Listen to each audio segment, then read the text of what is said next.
It seems to me that a little bit of kind of sanity has been restored, if you like, in terms of the way that people have now worked out that the organisation Black Lives Matter may not be quite as saintly as everybody thought they were. Well, I think, Mike, what we saw a number of politicians, celebrities, and a number of organisations who were very supportive of the Black Lives Matter UK movement without really doing their research into their primary aims and objectives. Mm.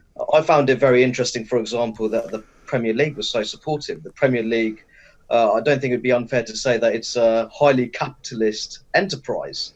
Yet the Black Lives Matter UK movement, on their funding page, have clearly stated that they are supportive of dismantling the capitalist system. Mm. So essentially, we had a situation where the Premier League was lapping up a neo-Marxist movement, which I found very puzzling at the time. Yes. And we have seen over the course of this week that they have sought to distance themselves from the Black Lives Matter UK movement. And I think it's there's a lesson to be learned for individuals who are very enthusiastic when it comes to virtue signaling. Perhaps before offering your extensive support for an organization, it may be wise to do a bit of research into Mm. their central aims and objectives before doing so. Yes, and it was even sort of Sir Keir Starmer who first picked up on it. Really, I mean, he sort of Mm. started the backlash against them, if you like, and I praised him for that and said it was a good thing that he had done to basically say that he would not support an organisation as a former Attorney General which wanted to defund and do away with the police. However, Mm. there are others who said to me at the time, well, surely he should have known better in the first place, and he should never have endorsed them anyway. Well, there's the image of him taking the knee Yes. with Angela Rayner, for example. I think that considering that Sir Keir Starmer, he's looking to develop this brand based on being forensic, Mm. meticulously analysing things, paying attention to detail. Yeah. I really want him of all people to do a fair amount of research into the main aims and objectives of the Black Lives Matter UK movement. Mm. It's clearly there on their funding page. So when you have newly emerging movements such as this one, they will be looking to develop their financial resources. So, and they've been very open about their main objectives on that Mm. funding. So I think that it's a very serious issue. I think Sir Keir Starmer, there's almost been a bit of backtracking as well that I've seen over the course of this week. Mm. It does tell you a story of you have a new leader for the Labour Party who is definitely more moderate than his predecessor, Mm. but you do have there is that influence of newly elected left-wing politicians within the Labour Party who remain very supportive of the Black Lives Matter UK movement. So you also there may be a tension between those MPs and the new leader. And I think more broadly, this is not the time for Sir Keir Starmer to appear, how would you say, indecisive. I don't think that goes with the brand that he's looking to develop in terms of being forensic and on the ball. Yes, and I suppose the catalyst for him making the statement that he made was, of course, the Black Lives Matter entry into the Palestinian-Israeli debate, because as soon as they came out in favour of Palestine, suddenly there was a question mark about whether they were being anti-Semitic, whether they were being anti-Israel, and those old questions which have been dogging Keir Starmer, of course, ever since he's been in. Well, Mike, as I've said before, left-wing movements, they are unfortunately vulnerable to attracting anti-Semites who blame Jewish people and hold them responsible for a wide range of social and economic ills. On top of that, I think that British left-wing movements in particular, the one difficulty they really have is that they're unable to focus on bread and butter British issues. Mm. I would have thought that the Black Lives Matter UK movement, they perhaps focus on labour market discrimination experienced by Black people in the UK, perhaps talk about ways to strengthen trust between British-born Black people and democratic institutions, how to improve relationships with the police. Well, they're not going to talk about improving relationships with local police forces because we know that their longer-term objective is to abolish the police. So these are very problematic issues, and I'd say this again, that all too often people, in an attempt to appear virtuous, they've been all too willing to support movements without really understanding their broader objectives, which may not be in line at all with mainstream opinion within Britain's diverse black communities. Yes, and of course, you've been very good at pointing out that there is a kind of element of this kind of white saviour mentality going on in society as well. I'll read a tweet back to you that you wrote. You say, the rise of the modern white British saviour, seeing themselves as intellectual maestros, they are of the view that it is their duty to protect an oppressed BAME community and lecture economically disadvantaged white Brits on white privilege. I mean, you quite rightly call them diabolical, but we do seem to have a bit of an outbreak of this going on. Well, I think we have an overproduction of university graduates who, as I said, they're more interested in appearing to be virtuous beings, as opposed to, you know, really being realistic over what I would consider to be the bread and butter social and political attitudes. They're not very interested in taking notice of the data. And I think there, when I talk about the rise of the white British saviour, I think that they're not actually all that interested in listening to the diversity of opinions within Britain's diverse non-white population. It's more about framing all non-white people as being oppressed, being victims of a white supremacist superstructure. Well, Mike, it's very interesting that people tell me that Britain is a far-right white supremacist society. We've just seen the government provide a bespoke immigration route for millions of non-white individuals currently in Hong Kong. Yes, funnily enough, I didn't see any statements coming out of Black Lives Matter about that. No, can't say that I'm surprised. And then when we're looking at the national economy, the two ethnic groups who are the highest earning in terms of hourly pay are workers of Chinese and Indian origin. The more recent crime survey for England and Wales showed that the vast majority of non-white people have confidence in their local police force. People of Bangladeshi and Indian origin, Mike, as you know, that's my heritage is a mixture of the two.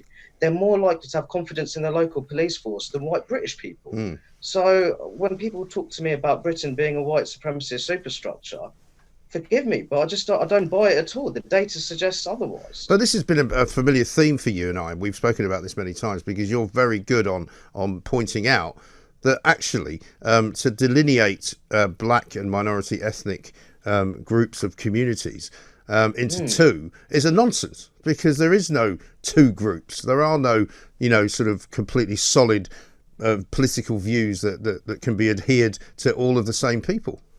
Well, I think that's a problem on the contemporary British left. There's too many people who are looking to homogenize very different ethnic groups and essentially lock them in collectively into a perpetual state of victimhood. And I think it's deeply unhelpful for race relations, for example, in the UK, when you have a growing number of people essentially framing British society in what ought to be in a wildly inaccurate and socially divisive way.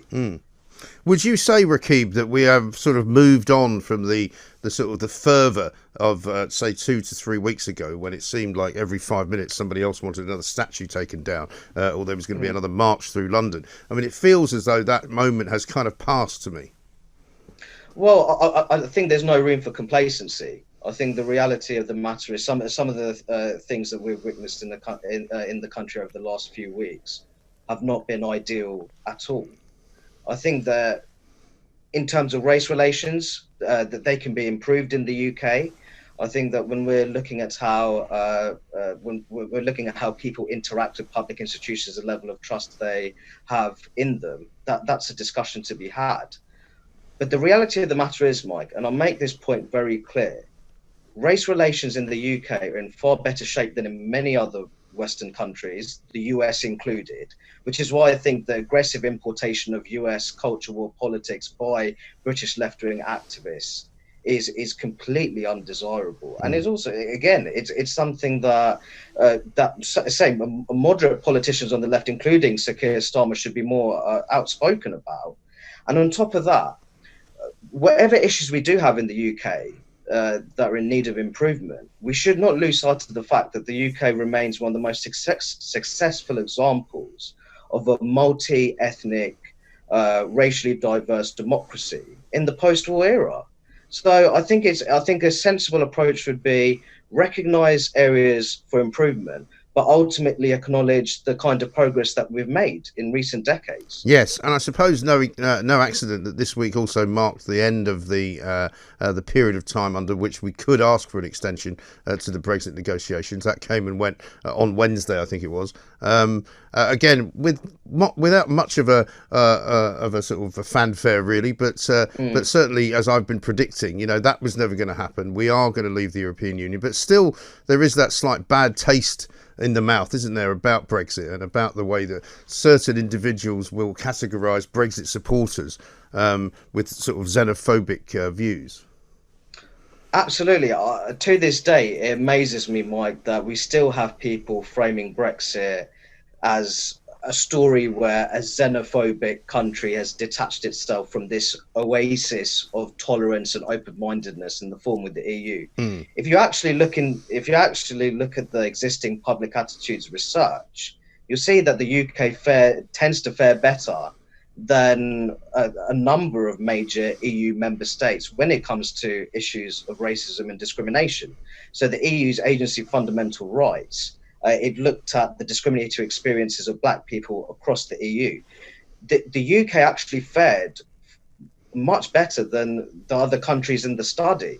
Countries which were problematic included Austria, Finland, and closer to home, the Republic of Ireland. Oh, really? So I think that people, what I would ask is that people invest a bit more time in looking at existing research on matters of racism and discrimination, because these are very sensitive issues. But for me, as someone, as you know, this is my research background, I would say that in a way, the story could be told the other way around, that the UK is relatively tolerant and open-minded as a country when compared to other EU member states. So depicting it as a story of a country which is xenophobic, Brexit itself was a racist enterprise, it's completely wide off the mark. Yet people continue to spread these, socially divisive narratives, which are not rooted in evidence. Well, they have far more racial problems and racial division, I would say, in France and possibly in Germany and certainly in Belgium than we have here. And I note today that the French government is in a bit of a stucky situation, if you'll pardon the expression, because the French Prime Minister, Edouard Philippe, has just resigned. Well, I think France has its fair share of problems, and I think one of its main problems is that race relations in France it is a serious problem. Oh, it is, yeah. And it is, and I think that's also the case in Germany as well. Germany under Merkel has adopted a very liberal refugee policy, as we know, which I thought was very problematic because Germany continues to struggle when it comes to the integration of third generation migrants of Turkish Muslim origin. So I thought that the decision to allow up to 1 million people to relocate in Germany from unstable Muslim majority countries such as Iraq, Syria, and Afghanistan, I thought that was deeply unwise. Now, the reality of the matter is, all too often, we have people who were pro-Remain, enthusiastic and remain enthusiastically pro-Remain, or you could call them now rejoiners. They look at the EU through rose-tinted spectacles, and when you present them with the kind of evidence, when it comes to research into racism and discrimination, and other EU countries do not fare so well, they're very reluctant to accept that, especially when the UK does fare well in those studies. Yes, exactly right. Well, we'll see what happens over the course of the next few weeks, I suppose. But the fact that the pubs are opening this weekend, Rakib, probably will mean that there'll be people more happy than sad. Hopefully, they won't misbehave. But the days of marching around and chanting and sort of graffiti, putting graffiti all over various different statues, I think seems to be, hopefully, perhaps a thing of the past. Well, let's hope so, Mark. I think if there's one thing that's fundamental to our liberal democracy is respect for the rule of law. Now, I think that message really needs to be strongly emphasised by our politicians who need to show a bit of leadership.